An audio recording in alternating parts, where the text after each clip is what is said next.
amazing about Batman is that he's incredibly resilient. Here's a character that was introduced in the late 1930s, early 1940s, and a bit of a violent character, even to the point that in the original Batman, he was carrying a gun. Bill Finger told me and many other people that his influence was the Shadow, Zorro, the pulp detectives, as opposed to Buck Rogers and the various superpowered characters. He was the superhero who wasn't defined by a particular incredible power, and he was the masked Avenger who was really sort of more than human in some very special way. What I always liked about the character is he's a self-made man, and he's a guy who has made lemonade out of lemons. This awful thing happened to him when he was 8, 9, or 10 years old, depending on which version you read, and he is allowing that to shape his world. The core to the character is always true. It's the orphan looking for the revenge of the loss of his parents. It's the one thing that remains consistent in every interpretation. And I think it remains consistent today, and more importantly, it's one of the most important themes of the films that you're seeing right now. Part of what you want to do in any project with any character that's been around as long as Batman is you want to explore anything that hasn't been done before that creatively can make sense. Batman Gotham Knight consists of 6 interlocking stories, each from a revered animation director, and will be the next DC Universe animated movie. It's a way to take Batman and investigate a whole new medium in which he really hasn't played in. We had such a great tradition of Batman in animation, but we never had the opportunity to turn to the great anime directors, do something experimental. By creating an animated film leading into the big live-action movie is something that enhances the overall experience for the character. The growing love of the Japanese anime tradition in the last decade really gave us a perfect opportunity for that. The unique thing about Batman amongst American superheroes and amongst the entire American superhero genre is that he's the one I think is the most easily adaptable to an anime sensibility. The Japanese superhero genre is really radically different than the American superhero genre. Their heroes have a tendency to be more what we would call probably anti-heroes. But Batman, by the nature of the fact that he's a darker character and that he's just a human being, that he doesn't have superpowers of any kind, that's much more in line with what, you know, the typical Japanese anime hero is all about. In anime, there's a sense of destiny for a lot of the characters, and there is that sense of expression and that sense of emotion. When you're collaborating across cultural styles, the ideal you start out with is how to tell a story in a way that makes the best use of both of your traditions.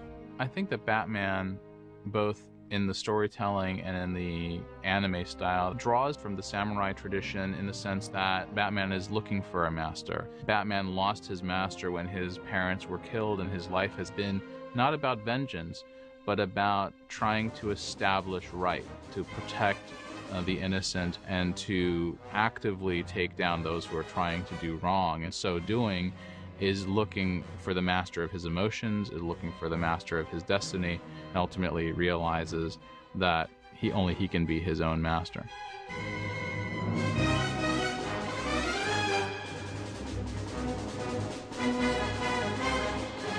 In Japanese terms, he's almost the Toshiro Mifune type character, you know, who's always really, you know he's going to, you know, burst into action at the drop of a hat, but, you know, for the most part, he's very, very still and very, very calm, and, you know, always you know, quietly judging the situations.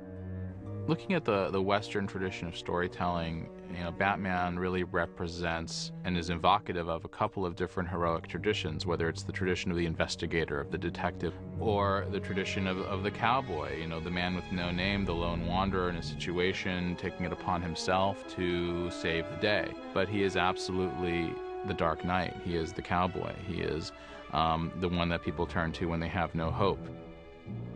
Walks in, you know, on his horse, and ultimately has to bring law and order to, you know, to the Wild West. A little bit of what's going on if you play Gotham City as the Wild West. The idea of the vigilante as a positive figure. No one was going to restore law and order if they didn't take it into their own hands. Every story is essentially about a character solving a problem. And it's much more interesting to watch a character actually solve a problem than to just be stronger than the other guy. What we tried to do with this project was to really create a storyline that would be flexible enough that it would have those detective elements, the concept of improbable wisdom. That element provides sort of an anchor for Batman's otherwise outrageous intelligence. It makes it seem more realistic because we're culturally adjusted to the idea that a detective can do that.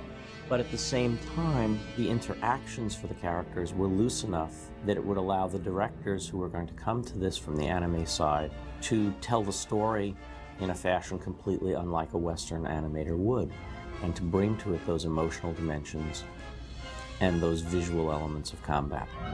One thing that you see in anime and even manga comics is exaggeration. Exaggeration of emotions, exaggerations of facial expressions, stretching what seems the realms of reality of how people react or even look in regards to extreme situations. The characters are extremely expressionistic. You think of Edward Munch's Scream with exaggerated features and exaggerated body language. Looking at manga characters or anime characters reacting to Batman entering a room, one of the things that we like to build is a sense of fear and awe when Batman walks in. Batman fits this stronger than most of our other characters because he can handle the interpretations better than someone else. One of the things that we really wanted to rely on the Japanese to bring to the project was not just the look of Batman himself, but the look of Gotham City. That's one of the most impressive things about anime is their art direction, the way they create entire worlds that are just, amazing to look at. Most of his adventures take place at night, which, I think can be fun for artists to play with in terms of what kind of images you're trying to evoke, what kinds of cityscapes, etc. Along with Batman, it's not just about animating the character, but Gotham City itself is a character in his world. Gotham City's a scary place. Anything that can go wrong has gone wrong and is wandering the streets ready to bite your head off. Villains have always been interesting to us. Deadshot's one of the characters that is Batman gone horribly wrong. I think the character of Deadshot is really exciting. We've reimagined him. The Japanese filmmakers in this case have taken a traditional character model for Deadshot and really reinvented it and played with it. And he really is played as Batman's opposite number in this piece. He is the playboy, the socialite, with this huge amoral streak that kills for pleasure, kills for money. It's the two great samurais finally squaring off to find out who is the greatest. What's even more interesting about Deadshot versus Batman is one guy who uses guns and one guy who doesn't. In some ways, Scarecrow is the most dangerous villain without having to lay a hand on Batman on who he is, because he can attack him from the inside out. Where the other guys might attack him, much more in a physical manner. Batman versus Killer Croc, another ball game. It's sort of, urban myth versus urban myth. We have the urban myth of Batman, of this vigilante that not everyone sure exists, going after this crocodile in the sewers. Yeah, poor guy. He's another of Batman's tragic villains. If you look like that, you would be a villain too, or you'd at least have a serious chip on your shoulder. Croc might beat him on a strength-to-strength basis, but mind and body together is what able to beat Croc.